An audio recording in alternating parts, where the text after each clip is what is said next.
अस्सलाम वालेकुम dear students, myself Aqsa Umar. आज हम आयोनाइजेशन एनर्जी के बारे में डिस्कस करेंगे। सबसे पहले मैं आयोनाइजेशन एनर्जी को डिफाइन करूंगी। The minimum amount of energy required to remove outermost electron from an isolated gaseous atom.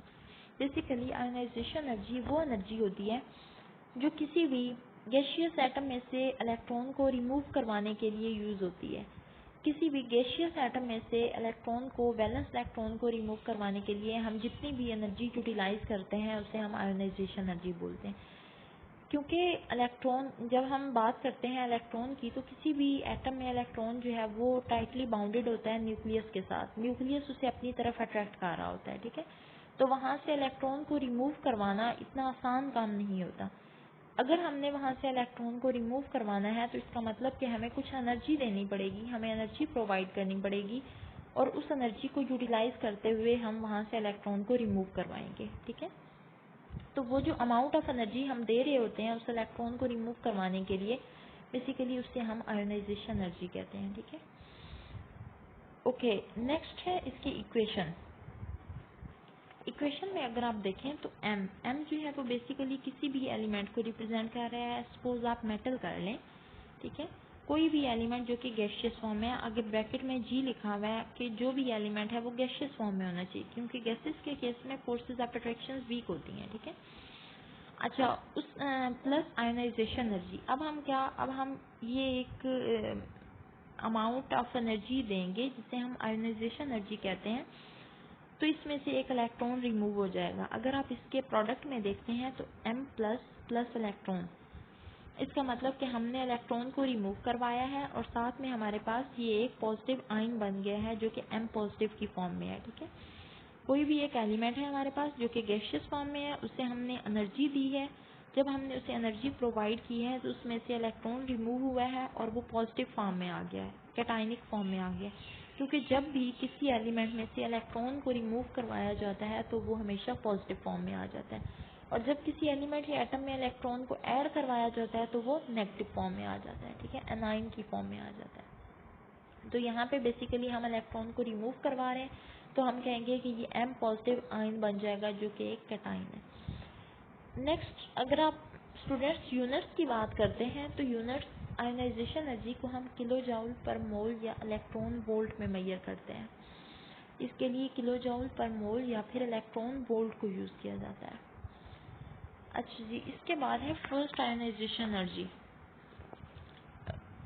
If we discuss about first ionization energy, the energy needed to remove the outermost or highest energy electron from a neutral atom in the gas phase. Basically first ionization energy, जैसे name से पता चल रहा है, first ionization energy वो होगी जो first electron को रिमूव करवाने के लिए यूज़ हो रही है। मीन कोई भी हमारे पास एक न्यूट्रल एटम है जो कि गैसियस फेज में है, गैस फेज में है, उससे जब हम फर्स्ट इलेक्ट्रॉन को रिमूव करवाएंगे तो जो एनर्जी रिक्वायर होगी उसे वहाँ से रिमूव करवाने के लिए उसे हम कहेंगे फर्स्ट आयोनाइजेशन एनर्जी, ठीक है। यहाँ पे एग्जांपल डिस्कस की हुई है मैग्नीशियम की। मैग्नीशियम में से जब हम एक इलेक्ट्रॉन को रिमूव करवाएंगे तो मैग्नीशियम Mg पॉजिटिव की फॉर्म में आ जाएगा, Mg पॉजिटिव आयन में कन्वर्ट हो जाएगा, और यहाँ पे जो एनर्जी रिक्वायर होगी, जितनी एनर्जी यूज़ होगी वो है 737.7 किलो जूल पर मोल। इतनी हमें एनर्जी देनी पड़ेगी मैग्नीशियम में से एक इलेक्ट्रॉन को रिमूव करवाने के लिए। Next, second ionization energy. If we talk about second ionization energy, the energy it takes to remove an electron from a positive ion, meaning the atom has already lost one electron and now removing the second. वो कहते हैं कि second ionization energy वो होती है कि जो हम किसी भी एक ऐसे आयन को दे रहे होते हैं उसमें से सेकंड इलेक्ट्रॉन को रिमूव करवाने के लिए। मीन कोई भी एक एटम है, उसने ऑलरेडी एक इलेक्ट्रॉन लूज किया हुआ है, ठीक है, वो पॉजिटिव आयन की फॉर्म में पहले से है, और फिर हम जो उसे एनर्जी प्रोवाइड करेंगे और उसमें से एक इलेक्ट्रॉन को मजीद रिमूव करवाएंगे, वो सेकेंड आयोनाइजेशन एनर्जी होगी, क्योंकि उसने ऑलरेडी यहाँ पे एक इलेक्ट्रॉन तो लूज किया हुआ है, एक इलेक्ट्रॉन हमने पहले से उससे रिमूव करवाया हुआ है। अब हम उस आयन में से जो भी पॉजिटिव चार्ज पार्टिकल होगा उसमें से हम सेकंड इलेक्ट्रॉन को रिमूव करवाएंगे, तो उस सेकंड इलेक्ट्रॉन को रिमूव करवाने के लिए जो एनर्जी रिक्वायर होगी उसे हम कहेंगे सेकंड आयोनाइजेशन एनर्जी, ठीक है। अच्छा, अब हम इसमें मैग्नीशियम की ही एग्जांपल लेते हैं, क्योंकि मैग्नीशियम में से हमने ऑलरेडी एक इलेक्ट्रॉन रिमूव करवाया हुआ है। अब हम उसमें से सेकंड इलेक्ट्रॉन को रिमूव करवाएंगे, उसी मैग्नीशियम आयन को आप नीचे रखेंगे। अब कहेंगे कि इसमें से जब हम सेकंड इलेक्ट्रॉन को, मीन एक इलेक्ट्रॉन हमने पहले रिमूव करवाया हुआ है, अब हम जब इसमें से मज़ीद एक इलेक्ट्रॉन को रिमूव करवाएंगे तो ये Mg+2 की फॉर्म में आ जाएगा, इस पर 2 पॉजिटिव चार्ज आ जाएगा, ठीक है। और यहाँ पे जो हमें एनर्जी देनी पड़ेगी वो 1450.7 किलो जूल पर मोल है, इतनी एनर्जी हमें रिक्वायर होगी। अब यहाँ पे एक क्वेश्चन ये अराइज होता है कि जो सेकेंड आयोनाइजेशन एनर्जी की वैल्यू है वो फर्स्ट आयोनाइजेशन एनर्जी से ज़्यादा है, तो ऐसे क्यों है? कि है तो वो भी आयोनाइजेशन एनर्जी और ये भी आयोनाइजेशन एनर्जी है, वो भी इलेक्ट्रॉन को रिमूव करवाने के लिए यूज़ हो रही है और ये भी एक ही इलेक्ट्रॉन को रिमूव करवाने के लिए यूज़ हो रही है, but its quantity is more much than that of first ionization energy, ठीक है। then why? तो इसकी अगर हम रीज़न देखते हैं तो इसमें हम लोग ये कहते हैं कि जब हम फर्स्ट आयोनाइजेशन एनर्जी की बात करते हैं तो हम लोग कहते हैं कि वो न्यूट्रल एटम में से हम इलेक्ट्रॉन को रिमूव करवा रहे हैं। जब हम न्यूट्रल एटम की बात करते हैं तो उसमें फॉर एग्जांपल अगर हमारे पास 12 पॉजिटिव चार्ज है तो 12 ही नेगेटिव चार्ज होगा, क्योंकि दोनों एक दूसरे को बैलेंस कर रहे हैं, ठीक है। तो वहाँ से अगर हम इलेक्ट्रॉन को रिमूव करवाते हैं तो हमें इतनी ज़्यादा एनर्जी नहीं देनी पड़ेगी, क्योंकि जो न्यूक्लियस की ग्रिप है वैलेंस इलेक्ट्रॉन पे वो ऑलमोस्ट सेम होगी। 12 पॉजिटिव चार्ज है और 12 ही नेगेटिव चार्ज है, मीन 12 ही न्यूक्लियस का चार्ज है और 12 ही वहाँ पे इलेक्ट्रॉन्स हैं। नेक्स्ट, अगर हम सेकेंड आयोनाइजेशन एनर्जी की बात करते हैं तो सेकेंड आयोनाइजेशन एनर्जी के केस में अब हमने जो आयन लिया हुआ है उसने एक इलेक्ट्रॉन तो पहले से ही रिमूव किया हुआ है, तो अब इसका मतलब कि वहाँ पे जो न्यूक्लियर चार्ज है वो तो +12 ही है, ठीक है, 12 ही है, लेकिन जो नंबर ऑफ इलेक्ट्रॉन्स हैं वो यहाँ पे कम हो गए हैं जब हमने Mg पॉजिटिव आयन लिया, क्योंकि हमने इसमें से ऑलरेडी एक इलेक्ट्रॉन रिमूव करवा लिया हुआ है। अब यहाँ पे जो नंबर ऑफ इलेक्ट्रॉन्स हैं वो कितने हो जाएंगे? 11। नंबर ऑफ इलेक्ट्रॉन्स 11 है, ठीक है। सेकेंड आयोनाइजेशन एनर्जी की केस में नंबर ऑफ इलेक्ट्रॉन्स 11 है, जबकि न्यूक्लियर चार्ज जो है वो 12 है। तो वो जो न्यूक्लियस है वो वैलेंस इलेक्ट्रॉन को ज़्यादा पावरफुली अट्रैक्ट करेगा। जब वो पावरफुली अट्रैक्ट करेगा तो इसका मतलब कि वहाँ पे ज़्यादा एनर्जी देनी पड़ेगी उस इलेक्ट्रॉन को रिमूव करवाने के लिए, ठीक है। तो इसका क्या मतलब हुआ कि सेकंड इलेक्ट्रॉन को रिमूव करवाने के लिए जो न्यूक्लियस की अट्रैक्शन है इलेक्ट्रॉन्स पे वो और ज़्यादा बढ़ जाती है, तो इसका मतलब हमें ज़्यादा एनर्जी प्रोवाइड करनी पड़ती है उसे रिमूव करवाने के लिए। That's why we can say that value of second ionization energy is much more greater than that of first ionization energy. Okay, उसके बाद इसकी डिस्क्रिप्शन है। Ionization energy is the measure of extent to which nucleus attract outermost electron.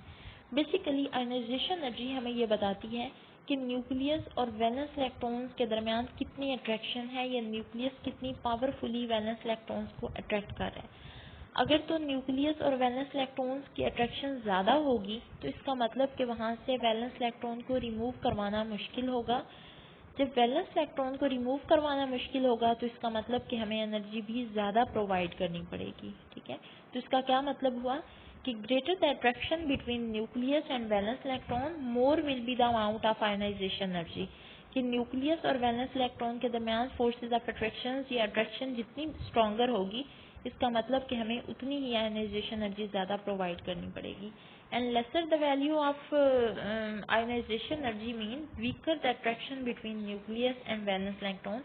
और अगर ionisation energy की value हमें कम देनी पड़ रही है, अगर हमें कम एनर्जी प्रोवाइड करनी पड़ रही है, तो इसका मतलब है कि न्यूक्लियस और वैलेंस इलेक्ट्रॉन के दरमियान अट्रैक्शन वीकर है, इस वजह से वहाँ से इलेक्ट्रॉन को रिमूव करवाना ईजी है। Okay, next we move towards trends. Trends की जब भी हम बात करते हैं स्टूडेंट्स, हमारे माइंड में दो चीज़ें आती हैं, along the period, along the group. Period की जब हम बात करते हैं, ऑलरेडी हमने डिस्कस किया, तो period left to right arrangement होती है, ठीक है। तो जैसे ही हम left to right along the period move करते हैं, आयोनाइजेशन एनर्जी की वैल्यू इंक्रीज होती है। अब ये क्यों इंक्रीज होती है, इसके हम रीज़न देखते हैं। क्योंकि जैसे ही हम अलोंग द पीरियड मूव करते हैं तो नंबर ऑफ शेल कांस्टेंट रहते हैं। नंबर ऑफ शेल्स जब कांस्टेंट है तो इसका मतलब कि शील्डिंग इफेक्ट भी कांस्टेंट है, ठीक है।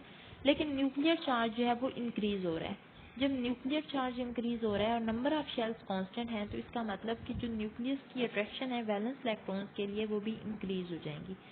न्यूक्लियस की जब वैलेंस इलेक्ट्रॉन्स के लिए अट्रैक्शन इंक्रीज हो जाएंगी, न्यूक्लियस पावरफुली अट्रैक्ट करेगा वैलेंस इलेक्ट्रॉन्स को, ज़्यादा स्ट्रॉन्गर फोर्सेस ऑफ अट्रैक्शन होंगी न्यूक्लियस और वैलेंस इलेक्ट्रॉन्स के दरमियान, तो वहाँ से इलेक्ट्रॉन को रिमूव करवाना मुश्किल होगा। जब इलेक्ट्रॉन को रिमूव करवाना मुश्किल होगा तो आयनाइजेशन एनर्जी की वैल्यूज ज़्यादा होगी, मीन हमें ज़्यादा एनर्जी देनी पड़ेगी इलेक्ट्रॉन को रिमूव करवाने के लिए। ठीक है, next along the group. Group की जब हम बात करते हैं तो हम कहते हैं कि टॉप टू बॉटम हम लोग कहते हैं कि हम ग्रुप में मूव कर रहे हैं। और जब हम ग्रुप में मूव करते हैं तो आयनाइजेशन एनर्जी की वैल्यू डिक्रीज होती है। अब क्यों डिक्रीज होती है आयनाइजेशन एनर्जी की वैल्यू? क्योंकि जैसे ही हम ग्रुप में मूव करते हैं तो शील्डिंग इफेक्ट इंक्रीज हो रहा है, क्योंकि नंबर ऑफ शेल्स इंक्रीज हो रहे हैं। अगर आप लिथियम के केस में देखते हैं तो लिथियम के केस में आपके पास 2 शेल्स हैं, जबकि अगर आप सीजियम के केस में देखते हैं तो नंबर ऑफ शेल्स इंक्रीज हो जाते हैं। ठीक है, तो जब नंबर ऑफ शेल्स इंक्रीज हो रहे हैं तो इसका मतलब कि न्यूक्लियस और वैलेंस इलेक्ट्रॉन के दरमियान फोर्सेस ऑफ अट्रैक्शन जो हैं वो वीक होती जा रही हैं। जब फोर्सेस ऑफ अट्रैक्शन वीक होती जाएंगी, weaker the attraction between nucleus and valence electron, then it's easy to remove electron. ठीक है, जब फोर्सेस वीक होंगी तो वहाँ से इलेक्ट्रॉन को रिमूव करवाना इजी होगा। जब इलेक्ट्रॉन को रिमूव करवाना इजी होगा then lower will be the value of ionization energy. तो आयनाइजेशन एनर्जी की वैल्यू जो है वो कम होगी। हम कहेंगे कि जैसे ही हम टॉप टू बॉटम मूव करते हैं तो आयनाइजेशन एनर्जी की वैल्यू डिक्रीज हो जाती है। Student, it's all about if you have any confusion regarding this topic you can ask in comments.